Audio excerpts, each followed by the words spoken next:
So our overview for the day is that we're going to go through three essential points in order to understand and put into practice the engagement of a team using personal values.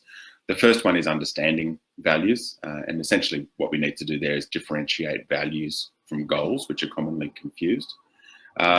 We will go through a process of how you identify your own personal values, providing examples of what personal values are, and then we'll go through the sort of the follow-on process of how you might engage your team with around their personal values.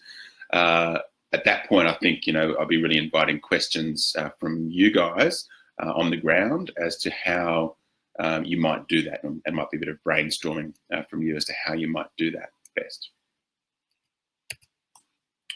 Okay, so understanding values. What are personal values? How would you define personal values? That's a good place to start. Off the top of your head, if you were to think of the idea of values and the idea of personal values, immediately what do you come up with? What's your definition? A set of guiding rules to live by. Thank you. What you hold dear to you. Yeah, good answers. What drives you? Some personal truths. Absolutely. What's most important to me? Fantastic. Any more? What connects you to you? I like that one. Thank you. All of those, I would say, are accurate. Yeah. What makes you unique? It's to an extent, values do form or drive your personality. Good answers, because they're all pretty accurate. And as I said, we're going to differentiate values from goals. And so some of what you might be thinking about, could be around goals. Yeah, what determines whether you feel good or bad when making a decision? Indicates to you if you're feeling good or bad or about something. Well, that's right. Well, if you feel good or bad, that very much depends upon your values about a thing. What you call positive and what you call negative can often be driven by your values about a thing. So goals. So just to differentiate quite quickly, we often talk about goals, particularly in organisational contexts, but also very much in personal and professional development contexts. And it's important to differentiate goals from values. And so the goals are the what of life. They're the things. And it's the job or promotion you want. It's the car that you want. It's the house you want. It's the partner you want, the life you want. It's something in the future that you don't have now, but that you would like to have in the future. And goals are very powerful, and goals are very effective in the workplace, and goals are very effective in personal development, and goals are very effective in professional development, because goals, to a great extent, give our life meaning. Yeah, having a sense of, wanting something better for ourselves creates a sense of hope, a sense of motivation, and a drive. But goals are fleeting. Goals don't last. I remember working with a young man who over a number of years, which is what made it interesting, and very successful. And he'd say, well, I really would like to be able to do this. And then I'd see him, a few months later or a year later, and he'd say, I've done it, but I still don't feel satisfied. I still want more. And then he'd say, oh, I aim for this. So it sort of went from, I want to work in this kind of organization. Well, I want to be the chief financial officer. I want to be the CEO of that kind of company. I want to go in a bigger company. And he, over a period of years, he achieved his goals. And at one point he came to me right towards the end of our work together, as things were really starting to come together for him. And he said, look, I've achieved all of these goals. What's been great about working with you over this period of time is that I've been able to track, yes, I want to achieve this goal. Yes, I've achieved the goal. I want to achieve that goal. Yes, I've achieved that goal. And he said, but I'm not happy. I thought that when I achieved my goals, then I'd be happy. But I'm not. And really, to a great extent, that's where values can come in. So we can define values as the desired qualities behind your actions, your heart's desires for how you want to behave as a human being.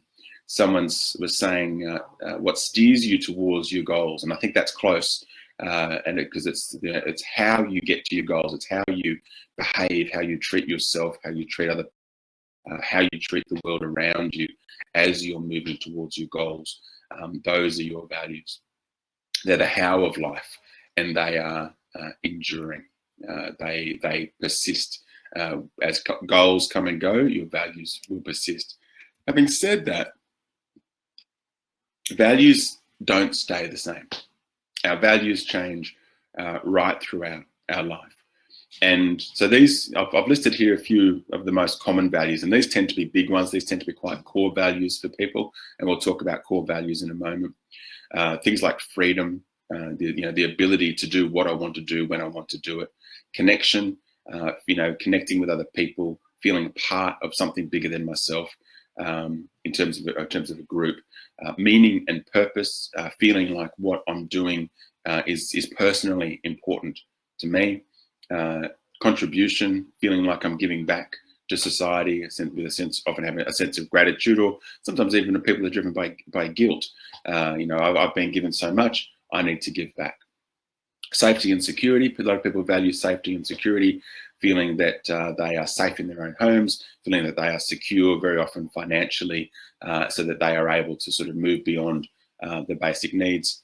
A lot of people value status. They want the higher role or the next position, so that they can feel like they've got a sense of authority. And it's very common that people value kindness as well. We saw as the COVID pandemic took off, a Facebook group called the Kindness Pandemic also took off, and it grew exponentially to really sort of tuning into a lot of people's value for kindness.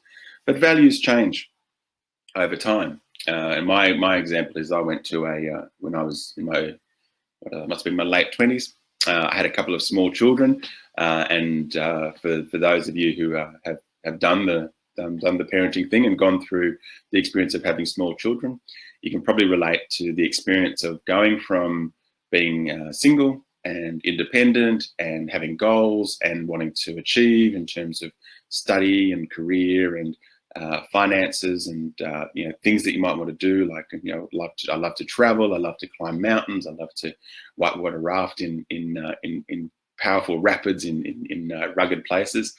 And I remember I was at a personal development training, and at the end of the first or second day, the guru on the stage said, "Oh, who wants to come up and do some work with me?" And I put my hand up, and he said, "Yep, you. First thing in the morning, what's your name? First thing in the morning, you come up here, and we'll talk about it." And that really sort of met my needs for significance. Yeah, I wanted to sort of be on the stage, and I wanted to stand out. Look, pretty much like what I'm doing right now is meeting my need for significance. And in the next morning, trying to get my family out the door was an absolute farce. We had little kids. I think we had babies, and there was poo everywhere, and it just wasn't going to happen. And as the time clearly got past when I was going to be able to get to the event on time and get up on stage, I got more and more upset because my value that had been so close to feeling satisfied had been overcome. And interestingly, that day at the event, it was about values. Coincidentally, it was about values. And I remember arriving and looking at the list of values that I'd drawn up the day before, and we're going to do prioritizing later on. And I just reprioritized my values, and I prioritized significance. I moved it down, and I moved family to the top.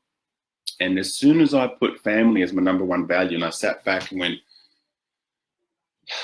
that sounds true, because this morning, rather than saying, "Oh, we'll see you, partner, see you kids, I'm off to do my significance thing," I stuck around and looked after the kids and, got them where they needed to be so I could get where I was going. And I realized, well, actually, my primary value now has just shifted. It's just changed. I've gone from having very sort of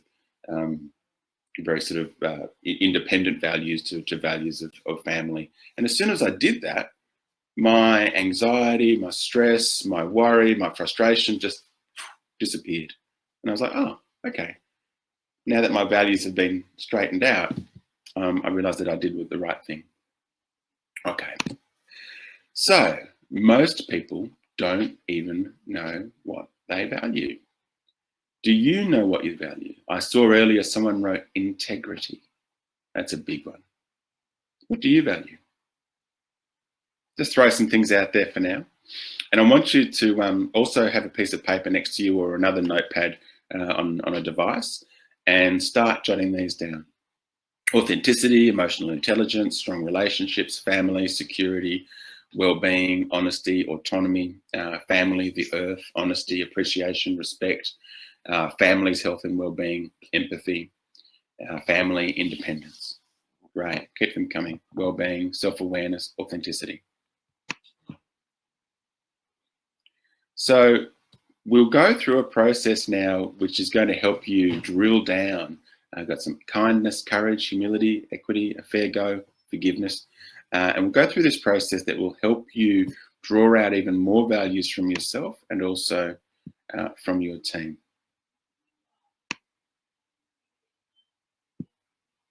Okay. So these are some good little activities to do, and you can often do it as a group. And it's just to ask yourself, and if you want to put things in the chat, please do. Otherwise, just drop them down on your notebook, notepad. So ask yourself or ask your team members, who do you admire and respect? Yeah, think of someone out there in the world. It might be a politician, it might be a celebrity actor, it might be someone else. You know, I think of Bear Grylls. I admire Bear Grylls. Love that ability to go out into the middle of nowhere and find your way home, because that's a value of mine. You know, being able to do things independently. And which then once you've sort of got that person, and I actually do this with clients. I did it with someone the other day. I said, well, you know, who does this thing that you're wanting to do? Who holds this? I think it was about respect. Yeah, being able to be respected by other people. And what this person was aware of is that they weren't feeling respected. And obviously there's a value there. If you're not feeling respected, then obviously you value feeling respected and being respected. And I said, well, who do you know? Who's someone in the workplace that you can think of who you see as either demanding or commanding respect? And she thought about it and she said, oh, this person. I said, okay, so what is it about them that commands respect? You know, which of their qualities do you most admire and desire for yourself? And then she was able to give this vivid description. Oh, it's the way that she just stands tall and firmly and politely says, no, that's not the way it is. This is how it is for me. And if somebody is even giving a hint of disrespecting it, she'll just give a look, or she'll be silent, or she'll ask a question to say, well, can you tell me more about, you know, what it is that you're trying to say about me in that moment, but doing it in a way that's calm and respectful in return. The next question is, how do you want, Elon Musk, thank you in the chat. How do you want people to see you and speak about you? Yeah, how do you want people to see you and speak about you? So when other people are talking about you, what do you wish that they say? And, you know, for a lot of us, because we often have this, our brains have this kind of negative slant, you can often figure this out because you have a fear about how people are talking about you. So if you've got a fear that people are talking a particular way about you, you can say, well, what's the opposite of that? How do I want them to talk about me? I often use that in therapy and coaching as well. People say, oh, I'm sure they think this and I'm sure they think that. And I say, well, how do you want them to think? You know, how would you like people to think about you? How would you like them to feel about you? And what about after you're gone? This brings in a much longer term perspective.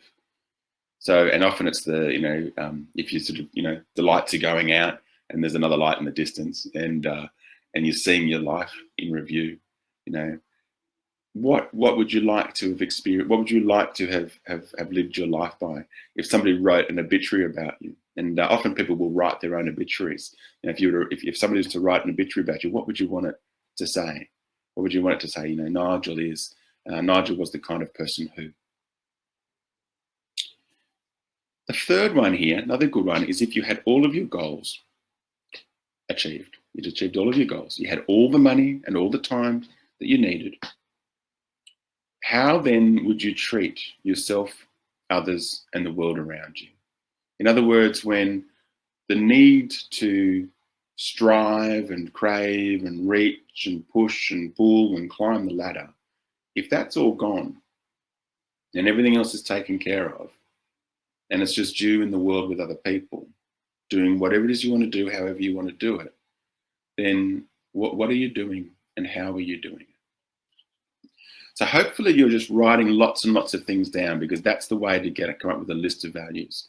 Yeah, write as many down as you can, and don't worry about the priority of them just yet. We can come to that later. Here's a list that's come from a coach called James Clear. There's lots of these kinds of lists, but these are common values: authenticity, achievement, adventure, authority, autonomy, balance, beauty, boldness, compassion, challenge, citizenship, community, competency, contribution, creativity, curiosity, determination, fairness, faith, fame, friendships, fun, growth, happiness, harmony, honesty, humor, influence, justice. So any of these that jump out to you, just jot them down: justice, kindness, knowledge, leadership, learning, love, loyalty, meaningful work, openness, optimism, peace, pleasure, popularity, recognition, religion, reputation, respect, responsibility, security, self-respect, service, that's in service to others, spirituality, stability, success, status, trustworthiness, wealth, wisdom. Yeah, so jot down as many of those as you can that feel relevant to you. Okay. So then as we try and drill down, and this is what begins to become effective in your work with your team, you generate a big list of values, and then you say, right, now you've got to choose 5. You have to break that down to just 5 core values. So what would they be? And often if you've got a list on a piece of paper, all you need to do is just get a different colored pen or a same colored pen and just circle the ones that you would have at the top of your list. And if you have more than 5, the next set of questions will help you with that, because the next set of questions is the prioritizing questions. So if you have a chance, well, you do have a chance, so just go over them and go, okay, if I had to give up all the rest, that's what the next set of questions is. If you had to give up all the rest and be left with only 5, which 5 would you absolutely have to hang on to?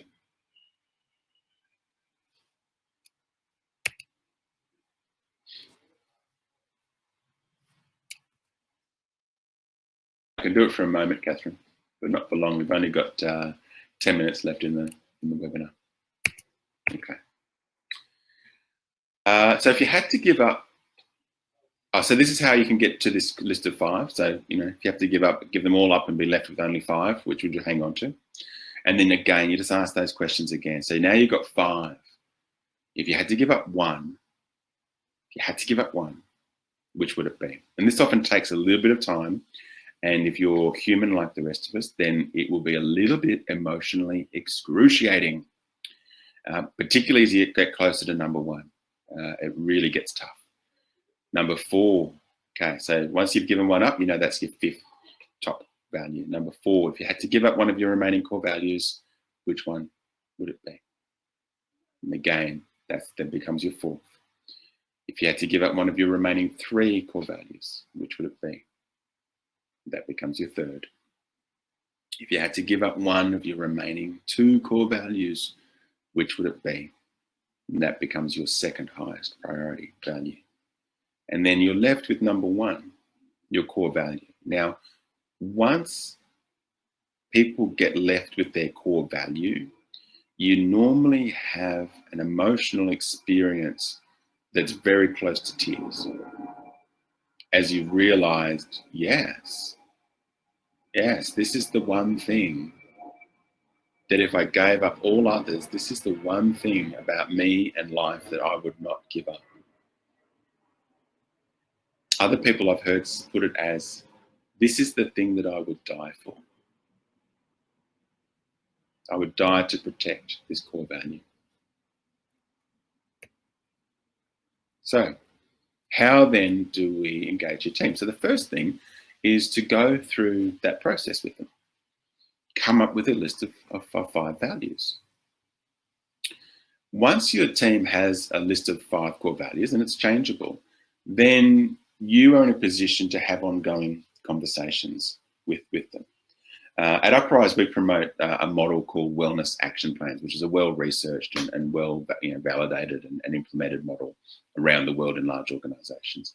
And it's a model where you develop a specific wellness action plan with your team, and then you meet regularly with your team members individually to talk about their wellness action plan. And normally you'd also share your top 5 values either with your team as a group or with your team one-on-one as a way of showing transparency and vulnerability. And that also creates the most important thing that we're about to talk about, which is psychological safety. So there's been a lot of research, and most of it by Google, actually, and they spent quite a lot of money going, okay, well, let's figure out how to make our teams work really well. And they thought, okay, well, what drives a team? Is it financial incentive? Is it goals? Is it sort of punitive elements? Which of our teams are most successful? And what they discovered is that the most successful teams were indicated by a measure known as psychological safety. In other words, how emotionally safe and secure a member of a team felt within that team and within the wider culture of the organisation. And that psychological safety is each individual's experience of belonging in and being valued by the team for who they are and what they bring to the team.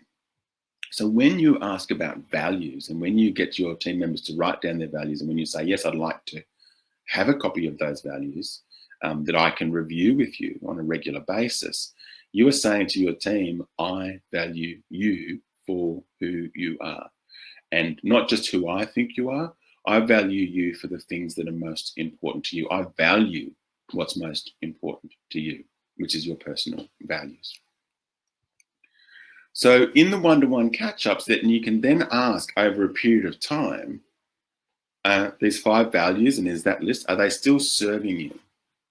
Are they still in the right order for you? Or has the team member gone through an experience like I talked about, where they've realized, well, actually, my life and these values don't match. The order I put them in doesn't accurately mirror what I do in my life. And the best indicator of values is what you do in your life, where you spend your time, where you're not obligated with other things. Or if you do have obligations, then actually going, well, if I've got obligations, then maybe that's what I really value. So are these values still serving you?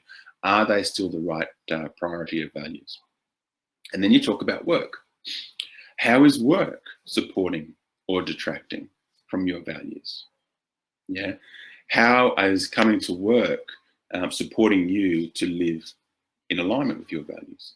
How is coming to work in the way that you're coming to work here with us perhaps detracting from the way that you would like to live your values?